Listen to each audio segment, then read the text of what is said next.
Well, hello there, and Merry Christmas. We're back with the Archeryshack Shop Talk podcast on this beautiful December morning, 2019. I'm Jeremy. I'm TJ. We're here to wish you a ho-ho-ho. That's right. Merry Christmas, everybody. We got a confession to make. We recorded this podcast a couple days ago, and somehow something wasn't plugged in, or it came unplugged, or something, and I didn't want to put it out because the audio was awful like it used to be, so we're redoing it. Yep. But that's fine. TJ went and bought a Monster drink and put it in the refrigerator, and I thought it was the one I bought the other day, but I already drank it, so I'm drinking TJ's Monster drink on this fabulous Christmas morning, and that's about it. I looked for a NOS, but they didn't have none of them cold, so. That'll be 2 podcasts where I'm drinking energy drink. I never drink them. Man, Christmas is cool. I feel like Christmas just hit us this year. Oh man, what are you talking about? Every year it seems like, well, I don't know, every year is a little different. Sometimes it feels more Christmassy than others, but this year I just feel like I hadn't had time to think about Christmas until right on top of it. But that's fine. Everything's different. We sold a lot of bows for Christmas presents. Look forward to setting those up for people in the next couple days, and good old time. I like to see the kids come in after Christmas and get their bows set up. They always get excited. Oh yeah. Still got about a little over a week, about a week left in hunting season. Everybody I've talked to is about to just gave up hunting. I know. I hadn't heard of any big deer being killed, so. I know my daddy, he's normally a every day of the week kind of guy going hunting, but shoot, I don't think he's been maybe a handful of times in the last month. So yeah, it's warming back up. I think this week's like in the 60s. That's crazy. So, but anyway, thank y'all for listening. We were just talking about some old stories. One of them that came to mind was we went to an ASA shoot a couple of years ago and had a guy named Shane with us, and he drove a. Was it a Zuzu or a Suzuki? I think I don't know. I can't remember. He called it the T-Rex. I remember him calling it It was like one of T-Rex. them little Suzuki Sidekicks, Samurai. Samurai, that's it. One of them little, but he called it the T-Rex. He ended up blowing it up going down 85. But anyway, we went to the one in Augusta, and it's actually about 30 minutes above Augusta. Mm-hmm. And we had never been there before this particular time, and it was 3 or 4 years ago. So we get, about 10 minutes away, and he calls me, and he's like, "Bo, I got a ducky, Bo." And we were like, "Dude, if you can hold it, we only like 10 minutes away." And he's like, "That's fine." Little did we know. There was a 20-minute wait to get to the parking lot. To get into the park. It was like a state park type of situation, and they had a one little gate thing, and everybody had to stop and pay to park and do all this mess. Shane's back there shifting cheeks. But we finally get in there. We passed Levi and Samantha Morgan. They were walking in, and Griffin, his boy, leaned out the window of that T-Rex hollering at them, and everybody was laughing. But we get in there, and that joker beelined it to that bathroom. I think I think he was the original person about 3 years ago that started the TikTok trend of getting out your car and walking beside it with it rolling. So, but he did that. It was, and we didn't think to video none of this. This would have made great YouTube footage. That was kind of before we videoed a whole lot. And then that dang, it was hot that day. I bet that facility was awful. I'd have just left the door up, I believe. And then we got talking about the old Hojo. Well, and then the other story from that ASA was Griffin, Shane's son. It's May. It's like right after Mother's Day, and it's nothing but pines, and so ticks were bad that year. Mm-hmm. And we got back to the room and everything, and I said, well, I didn't bring a drink in from the cooler out of the truck, so I had $1. I said, I'll run down here to the drink machine and grab me a drink out for in the morning. So I go, and it wouldn't, the bill thing wasn't working. So I said, well, I'll just go over here to the front desk and get 4 quarters. Well, Griffin was at the counter. He's up there with the Indian lady. Yeah. Not the feathers, the dot. Yeah. And so there's a guy in front of me, and I'm waiting. And I don't know what Griffin's wanting. I think he's wanting change too or something. But I remember him reaching down on his leg and pulling a tick off his leg. And he lays it up on the counter and asked the lady, do you got a pair of scissors or a knife back here? I need to kill this tick. She was dumbfounded. She was. Tick. Tick. I was like, oh man, I was over getting ice, and it was dumping ice out on the floor. So the lady didn't know what Griffin was trying to do, so Griffin just picks it up and flicks it like you flick a booger. And I'm like, okay, this is going to be interesting. Well, evidently he didn't flick it far. The guy in front of me was checking in, and he sees this tick crawling across the counter, and it wasn't a Crocodile Dundee move or knife, but he whips out his knife and just stabs it in the counter, and the Indian lady looks at him like, what in the world? So at this point, I'm like, I abandoned trying to get 4 quarters, and I just go back to the room. I said, I'll walk out to the truck and get a drink in the morning. But I got so tickled. I think that was the same. I know it was. Sea Otter went with us on that one. Yeah, he did. We got to get Sea Otter and his brother, the Bobcat, on the podcast because they got some stories like y'all ain't never heard about. Man. And we're definitely going to have to put a parental advisory on that one. It'll be bad. But anyway, it'll be funny. And then the last morning or whatever, there was a bunch of us there. I don't remember how many of us. And we were pulling out of the parking lot, and I was like, oh, shit, the Sea Otter is not with us. I remember I called him up, and, I mean, we didn't got ready, got in the car. We were flying up there because you got to be there on the range like 15 minutes early. And, hell, it was a half-mile walk from the parking lot to the range, and then it was a 20-minute wait to try to get to the parking lot. So it's like 6 in the morning. We're just trying to get there. And I was like, Sea Otter is not here. So we pulling out, and I call him up, and we got a string of about 6 or 8 cars, you know. Yeah. And he was like, and I was like, are you up? He was like, no. And I was like, we got to go. And I remember thinking, he'll never make it. And somehow we pulled up. Got our bows out. We were getting our bows out, and that joker pulled in. I mean, I don't know how. He must have had the old hot rod truck flying. He must have. And I completely forgot. I was like, we ain't got no Sea Otter, but tell him we had the Shane and Sea Otter. I don't know how we got into all this storytelling, but Shane and Sea Otter ended up on the Army base drunk. Yeah, I think this was the first ASA that a good friend of ours, Jim Ford, that we had met up with. He's from Tennessee. Yeah. So, like, me and TJ and Mikey, we went to Texas Roadhouse. Yep.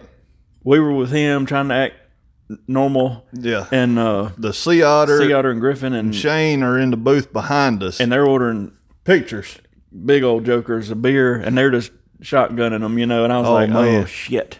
And they're back there looking at me like, woo! And I remember old Jim was facing us, and we didn't really know him that well at the time. I think it might have been the first time we'd ever really met him or something, or second. Yeah.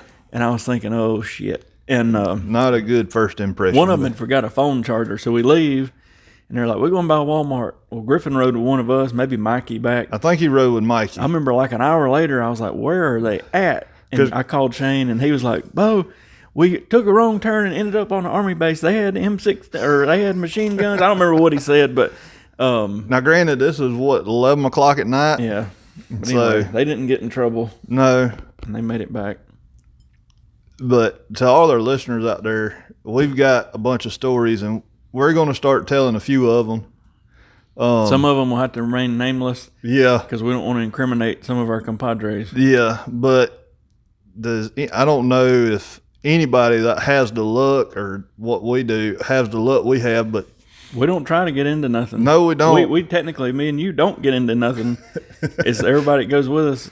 It gets interesting. So probably the second year we went and shot the R100 in Homer, Georgia. We stay in Commerce because it's just like a 15-minute ride down the road or whatnot. And whatever possessed you to book the Howard Johnson? It was cheap.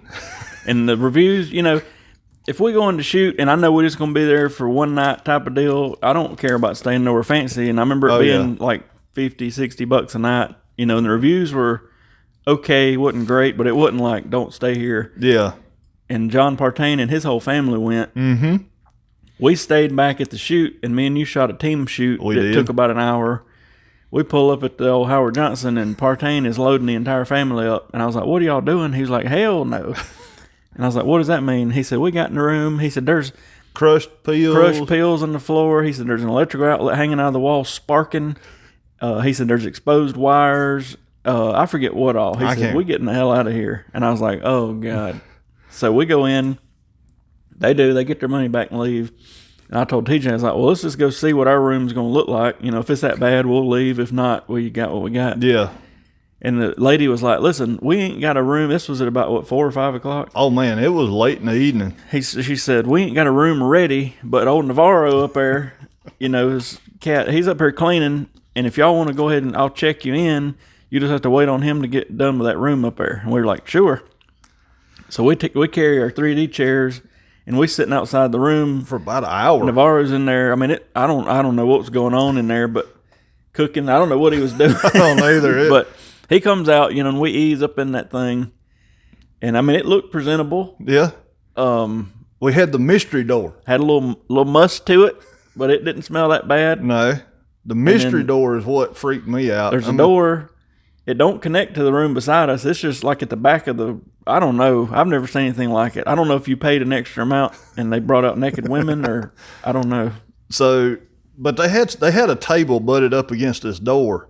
But I'm like, okay, we already waiting an hour. Partaining them done left because the room. I'm like, something's behind this door, and I was like, TJ, do not open the door. So I moved the table and I opened the door, and luckily there was not another handle where they could actually come in our room.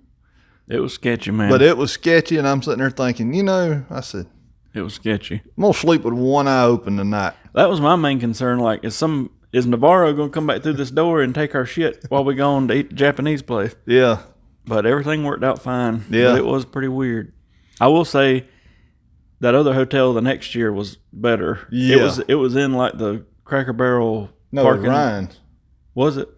The year after me and you went down on the Friday, we stayed in the Traveler's Lodge, I think it was. I remember that one, but which one was in like the Cracker Barrel parking lot? That was the we had Sea Otter with us that time.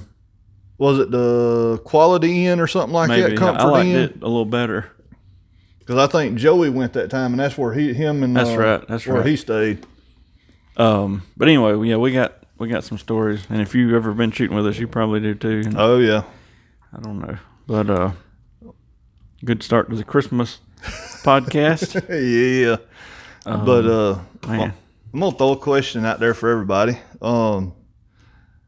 You've probably heard us on some previous podcasts talk about lighted nocks and whatnot, but what are y'all's favorite lighted nocks that you're running? And what color? We've had all kind in the shop. We've had nocturnals, glory knocks, knockouts, and we're just looking for a good one to run in the shop.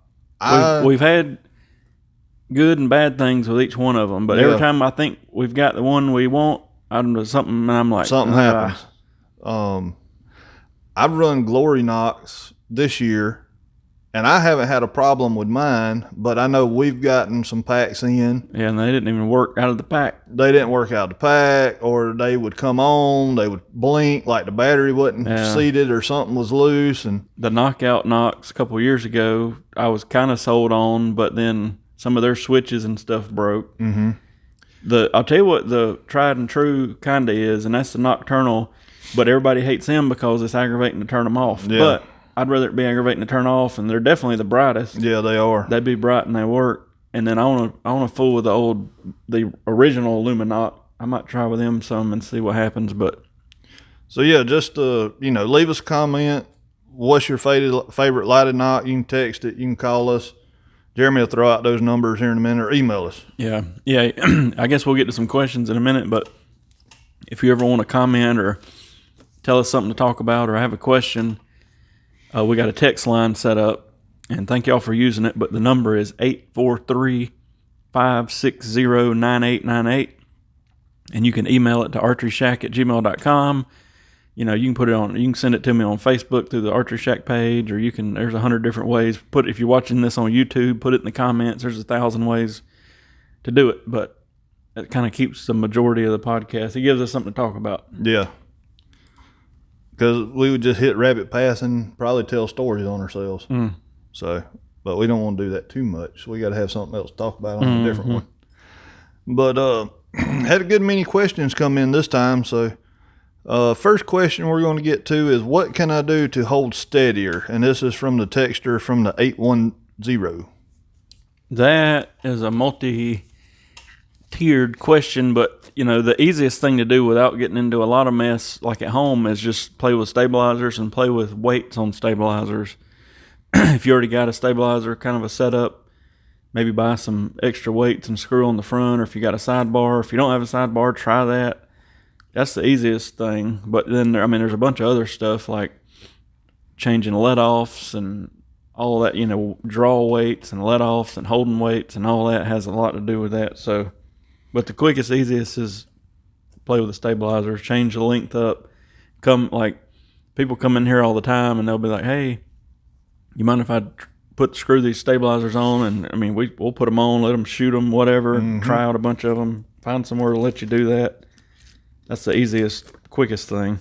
And then another real quick, easy thing is, we went to our local club and shot a little indoor the other week.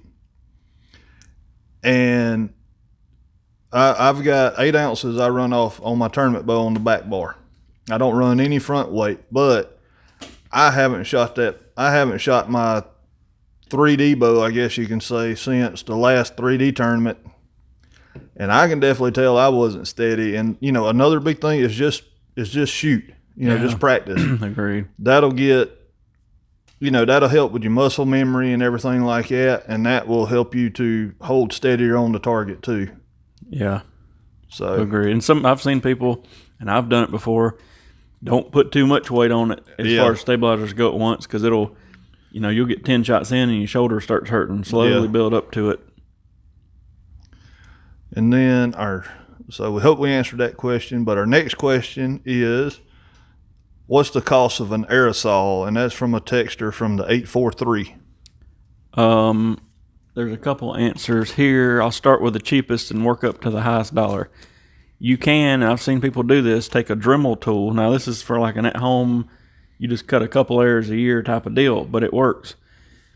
Get you a Dremel tool, put the little cutoff wheel on it, get you a 2x4 block, cut it probably 3 or 4 or 5, 6 inches, whatever.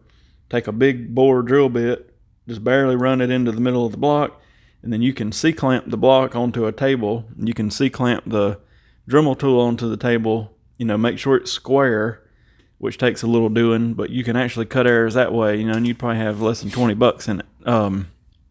That's the cheapest, most redneck way to do it, but it works. And I know plenty of people that do that, but like I say, they're only cutting their own personal stuff, and it might be 2 dozen a year, maybe. Yeah. As far as buying one, you can get those Weston aerosols for around $100, and we've got one as a backup here. I've seen motors go out, like when we were at Bucks and Bass. I remember one time the motor went out on our apple saw, and they make good saws. We'll talk about them in a minute. But we were kind of up shit creek for about 3 days until we could get a new motor. And people, there was dozens and dozens of airs. We had to tell people you have to come back and come back. I didn't like that. So I keep a backup one here just in case ours goes out, which it never has. But so anyway, the Weston saws are about $100. They do, I will say, on a thicker carbon or FMJ or something with a thick wall, they do bog down a little bit, even with an 8,000 RPM model. But again, they'll do just fine, Then you got the apple saws, which are, to me, a little bit better than those. They don't really bog down or anything, but they're up in the $150, $200 range. And then in the same category, I know somebody, and it might be Weston, somebody makes them for Cabela's, and they put the Cabela's brand on them and all that stuff. They work pretty good. And then there's that modular saw, the T-Bird. The T-Bird, yep. And it's great because you can it comes in about 4 or 5 sections. You can take it apart and put it in a small box, and then just when you need it, put it together. I'd like to have one to play with because it's got that arrow squaring thing on it.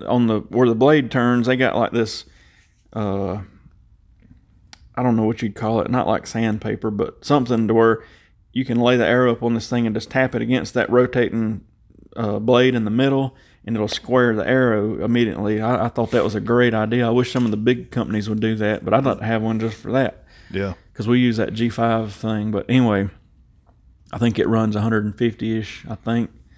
Never have used one. I've only seen them, so I couldn't vouch for how great it works. But I've heard, I know Jim Ford got one. He likes his. And then the only other one I know of or have heard about or seen or whatever is Easton makes one. And I think they quit making it, but it is super, super quiet. You can't even hear the motor running. It was several $100s. I would buy one if I could find one, and I've looked several times. I just can't find them. But anyway, so if you're just an at-homer, you can $20 or less get you a cheap Dremel tool from the Harbor Freight, and make it work. Just make sure it's square. And then for around $100, you can get into a real saw. I mean, you can probably find a used one for cheaper than that, but just what I've seen. Now, this is a good question. Can I use hot melt on carbon? And this comes from the texter from the 423. No. Yes and no, but no. Yeah. Heat and carbon don't mix. You know what I mean? It splits it. Now, I have seen, you can look up one of the first Bow Junkie videos on YouTube back in like 2012 was Dan McCarthy when he still shot gold tip, and he was hot melting his tips in. And the reason people want to do that is because you can put a little bit of heat on them and pull the tip back out. And I understand that. But more times than not, you're going to end up cracking that arrow or damaging that arrow and not realizing it, and you're going to have a mess. So yeah, I would not use hot melt. Even if you use some sort of a super glue, you can slowly put heat on the very, very, very, very tip of that target point or whatever you got in there, or a field tip, and it'll ease out. Now, I will say you'll sometimes crack an arrow doing that, but yeah, if you're real careful, like the other day we had a guy come in, same situation. He wanted his arrows cut, but we needed to get the insert out to be able to cut them. And I just stuck a field tip in, heated up the very tip of the field tip, and none of them cracked. I cut them off, just like an inch or whatever it was. But so no, I wouldn't use hot melt. I don't think it's safe. Every arrow company says on their package, do not use hot melt and keep flame away and all that. So I would steer clear. Yeah, steer clear of hot melt. Our next question is, what's the lightest arrow I can use for a 30-inch draw, 70-pound bow? And that's a texture from the 910 also. 5 grains per pound is absolute minimum. So you're looking at a 350 grain arrow there. You get lower than 5 grains per pound, and you're pretty much starting to get into like dry fire in the bow. Stuff's going to go wrong, and string trouble, limb trouble. So keep it at that, or you're going to have some no-nos. Oh, yeah. Our next question is from Bruce from Facebook. What's our favorite arrow knock? What I'm shooting right now and what I really like is those gold tip AccuNocks. It's a standard size knock, but it's a little short thing. To me it's sort of beefed up maybe. It's not going to crack or nothing. I've never had any trouble with any knock. I'm just trying to think. In the years of shooting, I've never had. I remember in the 90s I shot that FS tuna knock came out, and it was a little short thing, and you got like 4 feet per second because it was so short, and they had little ears on it. I've still got some over there. They still sell them. The only reason I switched from it was I had them on my hunting arrows, and it don't have it just clicks on there, and you tap it and it's falling off. There ain't nothing to grab it. There's no like ear big enough to keep it on the string. I was hunting and I tapped my bowstring and the arrow fell off, and I was like, all right, 4 feet per second ain't worth these things falling off. But I've shot on tournament stuff. I've shot pin knocks. I've shot G knocks. I've shot it all.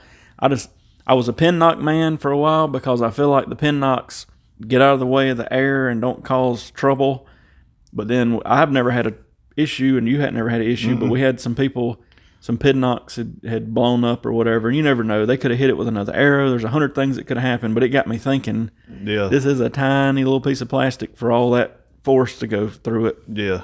So last year I switched to a standard size knock. And then, Biter makes some great knocks. I think I'm going to play with them this year. I've just got to figure out what size knot to run in my bushing. Yeah. I think they've got a little bit different sizing chart than I'm used to. And with Biter, you can get all different throat sizes. I mean, they got it figured out. They got some nice stuff. But anyway, so I mean, I don't have an issue with any knock. Just I don't either. check them. You know, if you slapping arrows together, or if you ever shoot with TJ, and how did I know that was gonna come up? I can't shoot with TJ. I could put an arrow in the deer's head by accident, and TJ's gonna slap the hell out of my arrow and tear off my feather. But I know that was coming. just check your nocks, check your arrows for cracks, be safe. But Yeah, I've run pin nocks the last 2-3 years now and never had any kind of problem. But I'm a stickler. If somebody does slap my arrow or anything, if it even gets close, you know, I'm flexing my arrow, make sure it's not cracked or anything. And most of the time, I'll just take that arrow and just put it in the back of my arrow tube and not even worry about it. And I'll just jerk the pin knock off. That way I don't grab it. I mean, for, you know, what you can get a pack of pin knocks for, a dozen pin knocks, it's well worth me spending $10-15 to make sure that, you know, I'm not going to have a malfunction or. here's a story of a malfunction. This is no joke. Old Anthony Brookie, last year, I guess it was shooting a PSE Evolve. Grabbed up. Actually, somebody gave him some arrows? You did, or no? He got them out of the junk pile. He got them out of the junk pile, and I had switched, and he went out and was sighting his bow back in. Grabs one with a broke knock. Don't look at it, and he comes in here, and that bow exploded. Ain't the word? No, he just left it out there on the ground. There was limbs and cams, and I mean, it was. If you look back on the Facebook page, I think I put a funny video out about it. But I mean, it blew up. We never did find the cable slide. It slung it somewhere. It's probably still in outer space. I mean, literally, we backed the cars up where everybody parks and everything, and we couldn't find it. And I think a limb dampener or something, it was gone. But it was about a 8-foot circle of just shit laying everywhere. Yeah, it's a wonder he didn't get hurt. But the dang aeronaut broke. Yep. And he didn't look at it. But we eventually found the arrow stuck in the backyard. I can't remember what we was putting the targets out for the shoot. And it cleared both fences, probably a good 80 yards down range. And there was no knock on it. And we knowed it was the arrow he was shooting because he refletched it with a certain color. So we knowed it was his. There was nothing wrong with the arrow. It was just that that knock, just that knock. So if you do shoot pin knocks, like I said, just, you know, be careful. Be careful with them. And then here's a new one for us. Mike on Instagram asks, fixed or mechanical broadheads? That's an age-old debate. Yes, it is. I know when mechanicals first got popular, I try to not be this way, but I'm always like, I get used to something and I like it. It was like when the mechanicals came out and the Whisker Biscuit and all that shit. I was like, that's something new. It won't be around long. And then I eat my words later. So I try to not be that way. But I've shot both, and I've liked both. Mechanicals is sort of what I've shot the last few years, but that's for no rhyme or reason, just what I like, But whatever flies, if your bow's tuned, both of them will fly good. If average Joe walks in here, with crooked eyes and a bow he bought from the flea market, he probably needs to shoot a mechanical because it'll shoot better. With a fixed blade, you got all them blades out there trying to gain drag and control of the arrow versus the fletching, and sometimes they'll fly different. That's what everybody comes in here thinking.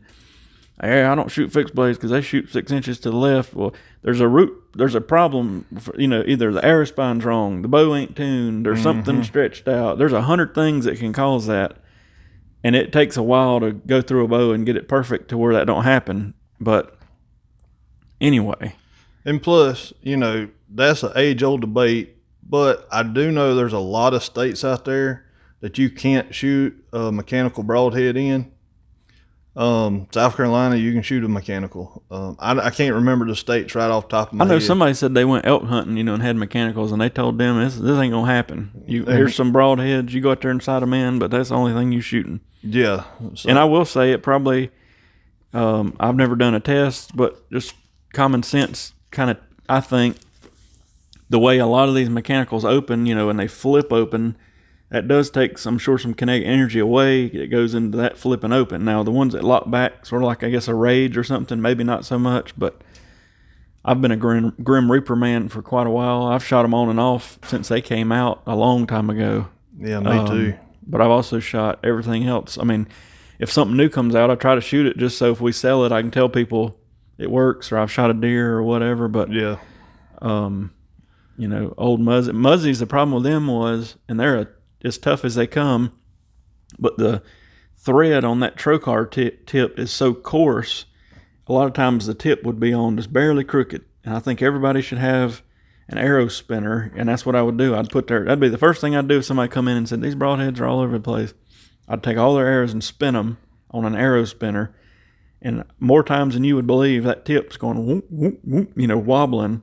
And then you got to either try to take the broadhead apart and get it to seat right, or if there's not much play in an insert, but that's one argument for using like a slow curing epoxy for an insert is you can screw your broadhead in, spin it. If it's a little cattywampus, you know, try to get it seated where that broadhead spins perfect and then let it sit and then you're good to go. But as long as everything spins true and the bow's tuned, a fixed blade generally, and as long as you got enough drag on the ass end of the arrow, you know, so like with a blazer, that's why I like the helical.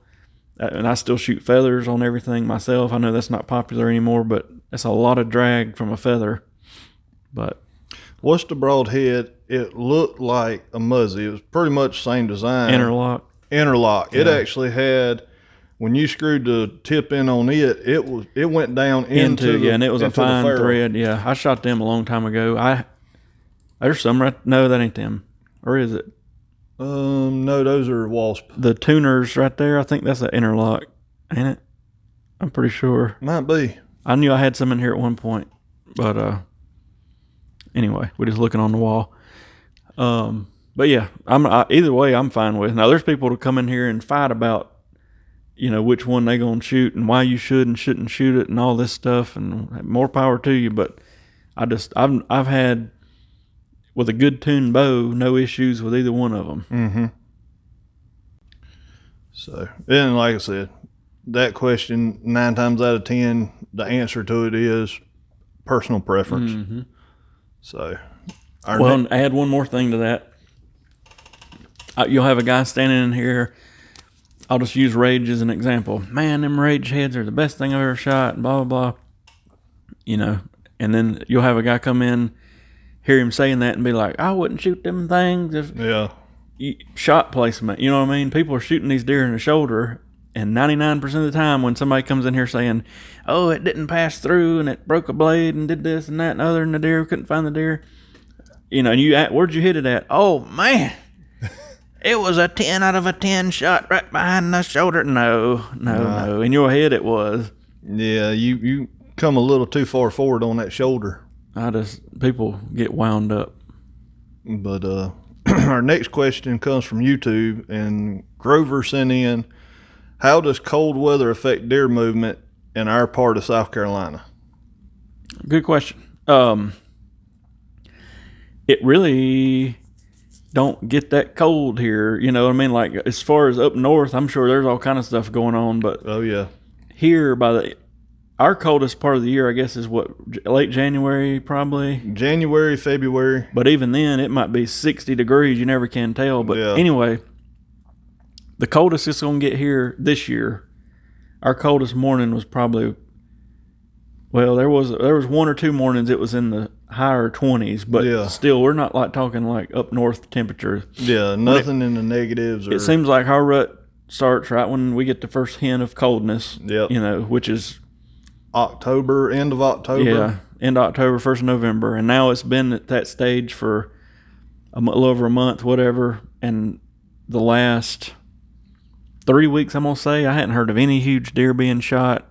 I had on my personal cameras, they're back to moving at night. Yep. Nothing much out.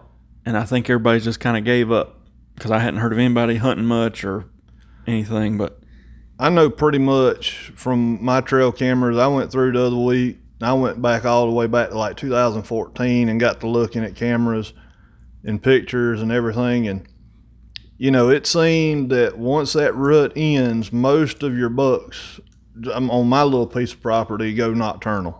Yeah. And you'll get a occasional day that he'll slip up and walk through, and 9 times out of 10, I'm at work or something like that. But, you know, my grandpa would always say, he'd always tell me, especially like if you get a good hard frost or a frost in the morning, that, you know, deer's not going to move until that frost starts to melt, in which most of the time sun comes up and, you know, 8, 9 o'clock, you might see some movement or something like that, but I'm not a deer, so I don't know how they think or anything like that. I've never got in. I mean, we need like a biologist on here to answer, to really answer this question. I'm just saying what I've seen and what happened this year type of thing. But obviously the deer are still there and still doing something, but it don't, like I say, it don't get that cold here.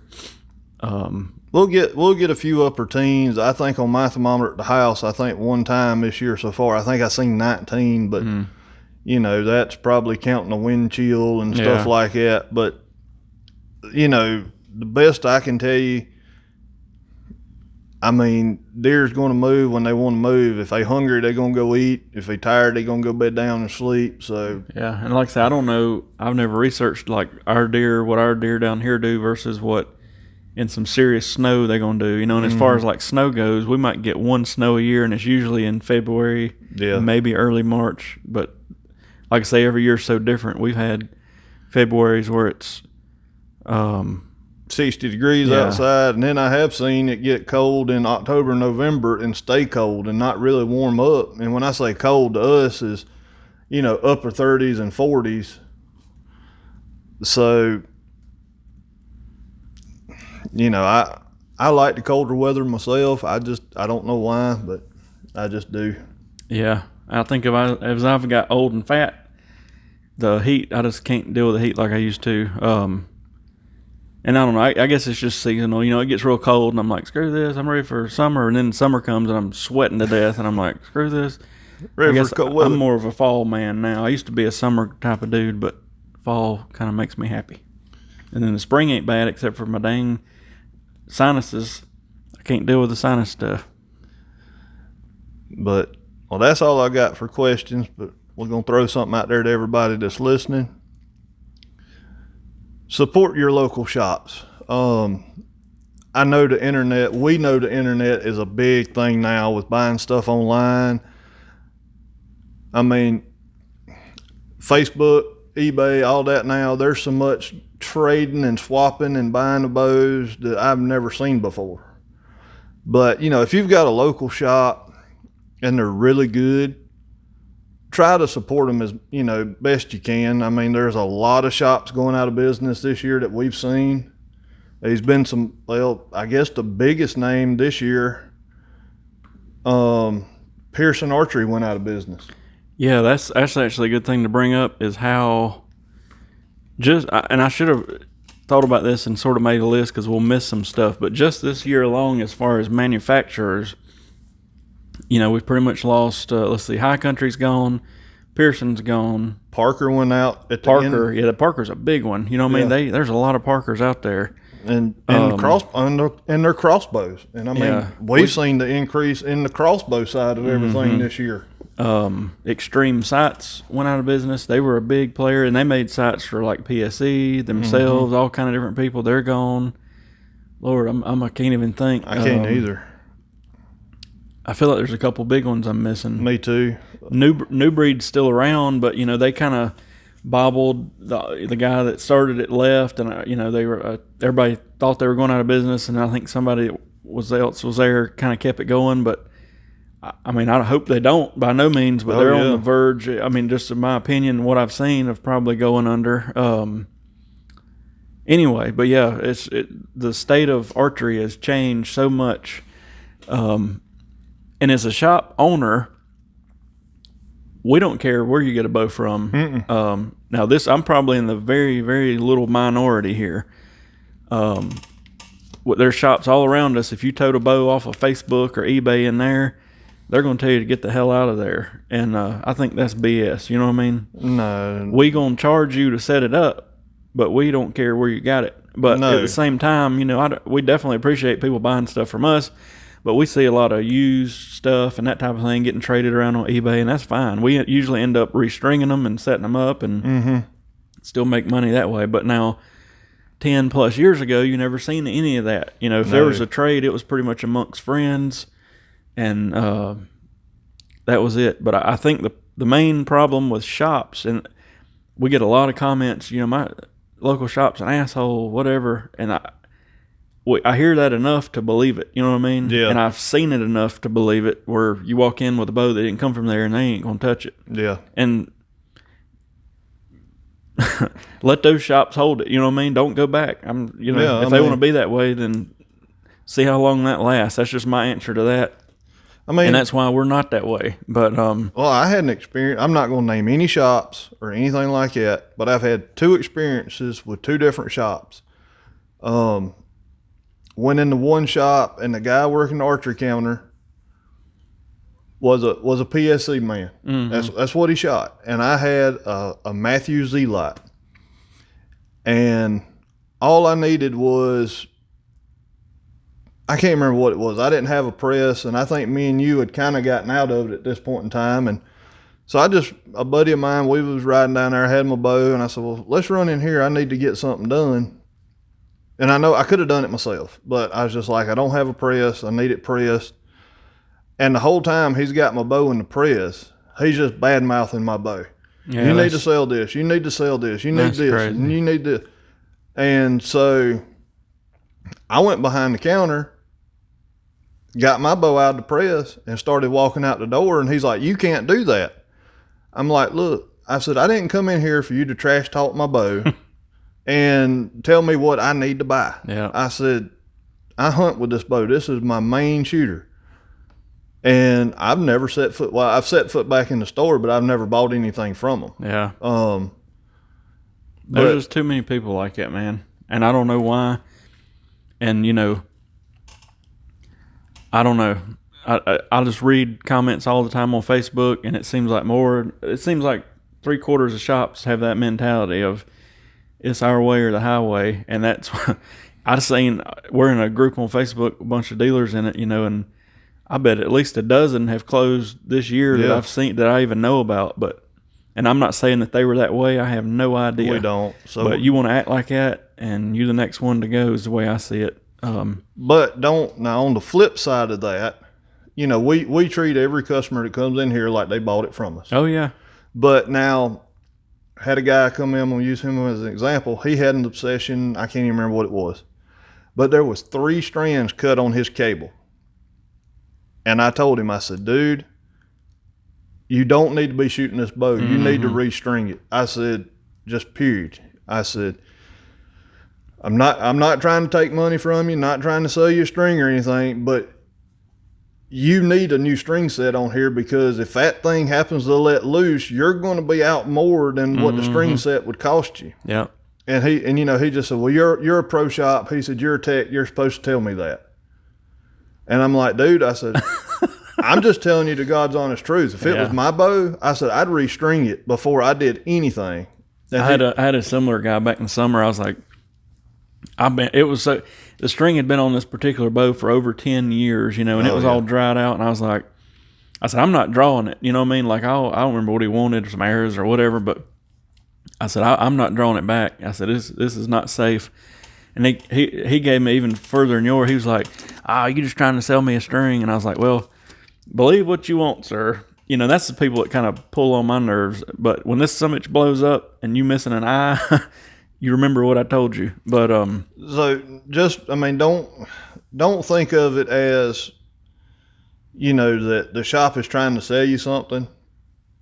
I mean, and I showed the guy, I mean, I unraveled it. It looked like he had waxed it. Well, it goes both ways. You know, you got some shops that are assholes, and you got some customers, I guess, that think we're trying to sell them stuff. But it's more, I think I see more of the shop problem than the customer problem. Oh, yeah, I do too. But, you know, if you've got a good local shop, in which, you know if you got a good shop. Oh, yeah. I mean, we not trying to bash any shop out there. We're just, you know, if you've got a local shop, you know, that's, you know, probably 9 out of every 10 shops out there, that's their livelihood of what they do. That's what puts food on the table for their family and a roof over their heads. And like I said, and they're getting fewer and far in between, you know. But if you got a good one, or you know, support your local shop. Yeah. What? Just one more thing that kills me is not the people that's bought the bow or traded or whatever and brings it in here, but it's a guy that comes in, and you know we're a small shop, but there's $50,000 of shit sitting here. You know what I mean? And it may not look like it, but believe me, when you write the checks for it, you know what you got. But anyway. You know, let's just say a quiver over there for $50, and then he's on eBay and was like, "Man, this on eBay for $44." Well, you know, if you're going $5 or $6, you know, if you're gonna get it off eBay, that's just sort of a below the belt type of thing. And two, you know, trying to get me to discount it, I don't know, that don't go too far with me. You know, if it's some drastic difference, which it never is, but you know, I could see whatever, but don't, you know, I don't know. We got a couple people come in here and they want to argue about $2 or $3. And, you know, if it's somebody that spends thousands and thousands of dollars, I have no problem helping, but some random guy, here's a story. A couple years ago, a guy came in, never seen him before. He grabs a stabilizer and was like, "I really like a stabilizer." And he talks about it and all this stuff. And I was like, "Yeah, man." And, I think it was priced at like $55. He's like, "I'll give you $40 for it." I was like, "Nah," you know, I was trying to be nice. And finally he kept saying it. And I said, "Listen, this ain't a damn pawn shop. You know what I mean? This ain't a flea market. You're going to either pay what's on it or that's it." He's like, "Oh, I'll be buying a bunch from you now."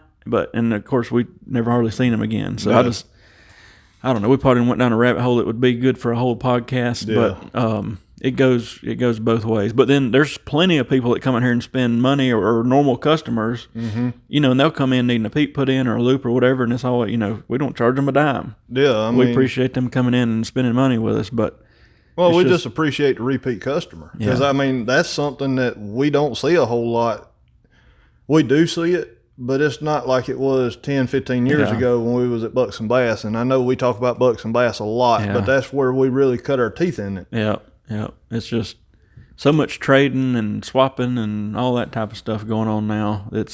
But as a shop, you either got to embrace it, or if you don't, you're going down a bad thing, and I don't see it working out good for you. But I don't know. Some shops that I hear about, I could strangle, and it ain't got nothing to do with me, but it's like, how could you treat somebody that way? I mean, do you want to stay in business, or I don't know, but yeah, I just don't. Like I said, my experience, I have yet to been back to like I said, I've been back to the one, but I didn't buy anything. Yeah. And then the other shop, I just kind of refused to go to. Mm-hmm. I remember I was about 14, 15 years old. There was a place in town that carried bows then, and I went up there for something simple, not with my bow. I just needed something. I don't remember what it was now, but like some serving or something. I don't remember.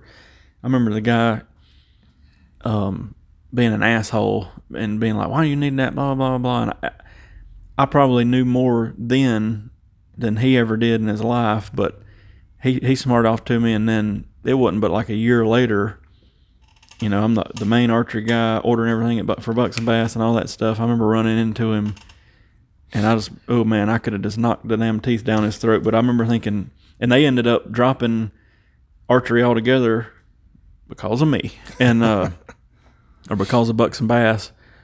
But that guy was just such an arrogant asshole, and didn't know his ass from a hole in the wall. And then fast forward a year and a half, and here I am ordering $750,000 of archery stuff, you know, and they get out of archery. But I don't know. In that particular store I'm talking about, that I won't name it, it's still in town. I don't know how much longer it'll be here, because we got a bunch of box stores that built around it, and it's hurting them. But I ain't really got nothing against them. I think the family that owns it's fine, but I think they're one of the ones that kind of just didn't embrace change, and they were a high-end, snobby type of people, and I don't know if they'll be around a whole lot longer. I hadn't been in there in over 10 years, but I've heard, you know, that they're struggling and that type of thing. But you can't act like that and expect customer service. You know what I mean? You can't have bad customer service and expect to be around long. No. Like I said, I remember 2 summers ago now. We opened up at 12, and I had got here like about 11:45 to get the shop, get everything turned on, get everything going. And I had a vehicle waiting on me when I got here. And so I was like, well, let me get the lights on and come on in. And all he needed was his peep sight slid down. And he took it to another shop and said it's going to be 3 weeks before he could do it. And I'm like, 3 weeks? I was like, you got 5 minutes? He said, yeah. I said, give me 5 minutes. So I got his bow, went back to the press because I had to move it drastically. So I ended up having to take where it was tied in and slid everything down, had to flip it, served it back in. We got his peep sight set. He was tickled pink. So I went back to, I put it on the draw board. He wanted to know what pounds it was, how many pounds it was. Next thing I know, another guy walks in. He's like, didn't I just see you a few minutes ago at the other shop? He said, yep. And he's like, man, that guy up there was We had a guy come in from that same shop not long ago. What was it? He needed something simple, like a loop or a... Yeah, I was going to charge him $100. He said, if you didn't buy it from me, it's a minimum of $100 for me to even touch it. And I was like, my God. Anyway, all I'll say is, and you can mark my word on this, let's talk in a couple of years and that particular shop will not be around. Yeah. And I don't know if other ones around us will be either, but... And then the guy that come in after him, he just said, all I needed was a peep slid, and he told me 3 weeks. I was like, you got 5 minutes? He said, yeah. Customer service, man, in any business. Just something, now granted, we've got a lot of bows that we take in to restring and retune. And yeah, you're doing something major in the middle of the busiest of season, 2 to 3 weeks is expected.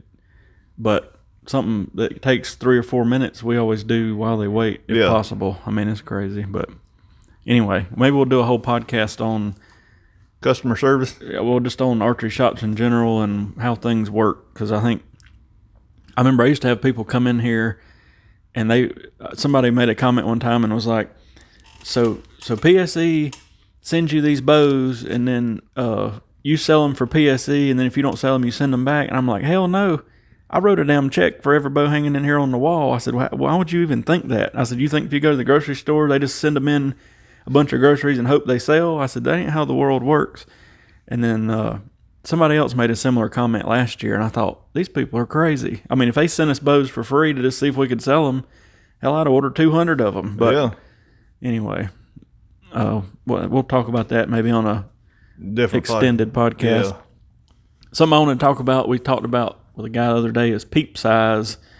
And I remember he was asking, what's the most common, how big's too big, all that type of thing. And our most common seller here is a 3/16, because it's on the bigger side, but it's not so big that you have trouble centering the pin up. I've shot people's bows with like a 5/16 in it, and it's so big that I have to concentrate more on making sure the pin is dead center of the peep than aiming. That's when it gets crazy. But as long as you got a good anchor point and can find that peep every time, you're good. And then, you get an 1/8 inch is getting pretty small. That's usually what I shoot in my tournament bow. And then we even got some like 30-second peeps over here. You can barely see through them, but it's preference 100%. Anything somebody wants, we put in, but 3/16 is the most common. 3/16 and quarter. And then is the two most popular sizes. I know Specialty, they got the podium peep, and they just come out with that hunter peep. I can't remember the name of it. I can't remember. But it's similar to the podium peep. And if you wanted to experiment, you can get kits with different apertures. It just screws in, and you could, pretty much customize your peep to what you like. And I think we're going to be going to more of that coming up. Everybody's coming in asking for clarifiers and verifiers, but I think even if you had that peep without the clarifier or verifier, it'd be so simple to just switch out apertures for sizes. Yeah. We'll probably, in the next 10 years, it'll be more of that and a lot less of a standard size peep is my prediction. But we're going to ATA here in a couple weeks. We'll probably do a lot of live video on Facebook and some stuff on YouTube. We're kind of thinking about doing like a sort of a podcast every night we're there and dumping it on YouTube type of thing. But it'll be unedited. So yeah, as we're there, if you see stuff on social media you'd like us to look at or we think we should look at, send me a message, because we got 2.5 days to cover the whole place, and it's actually hard to cover it in that time frame because it takes half a day to just go to all the shooting lanes and shoot all the bows, which we do it. I mean, that's bows we carry and we don't carry, because if somebody comes in and says, hey, what do you think about a Darton blah, blah, blah, we can say, well, we shot it and here's what it felt like. Yep. I want to have an honest opinion of every bow. And then it's, we stop and place orders for stuff and all that, and that just takes up time. So there's stuff we'll miss, but if you see something, shoot us a message and we'll do our best to scope it out. And I'll try to get some short videos and pictures and put together and put that out. But that's coming up here in a couple of weeks. I'm getting excited for that. We'll get through Christmas and New Year's, and then boom, it'll be here up in Indianapolis. Hopefully it don't snow on us too bad. But if you're watching us on YouTube, hit that subscribe button and like button. Yeah. We're trying to get to 1,000 subscribers. They changed up their thing. We can't go live on a mobile device until we have 1,000 subscribers. Yeah. And we can go live on a webcam now. I hadn't done it, and they switched it because I went live on a mobile device like 2 summers ago, and we did an arrow giveaway. And I don't know, I'm figuring like they had some sketchy people or whatever, kids with just 2 or 3 subscribers doing something stupid. Yeah. So they figure if you got 1,000, it'll be a legit channel. But I don't want to do it through a webcam because I know the video quality and the audio, it'd just be a mess. So we're only like 150 or 200 or something from 1,000 subscribers. So once we get there, we'll probably do more stuff on YouTube live, maybe even the podcast. I don't know. But at the rate we're going, we'll be there sometime in about February. But I was hoping we'd hit a little bubble. If we could get there before ATA, which I don't think it's going to happen, we could do some live stuff there. But we always got the old Facebook and stuff. Yep. But thank y'all for listening. Merry Christmas. Yep, Merry Christmas to everybody. I didn't realize we've been talking this long, but we'll be doing this another one next week. Yep. And then about 3 weeks, I guess it is now, ATA. Yep. And we'll do all kind of stuff from there. And be gearing up for 3D season. So we'll keep you posted on that. I know if you're local, we're going to have some shoots at the shop. Hopefully mid to late January will be our first one. I got to come up with a date. And then we'll go all over to Kiwi Bowman and Tab and down to Columbia, and we'll keep everybody we'll put a schedule up for all that. Yep. But anyway, thanks for listening. We'll talk to y'all next time, and Merry Christmas. Merry Christmas.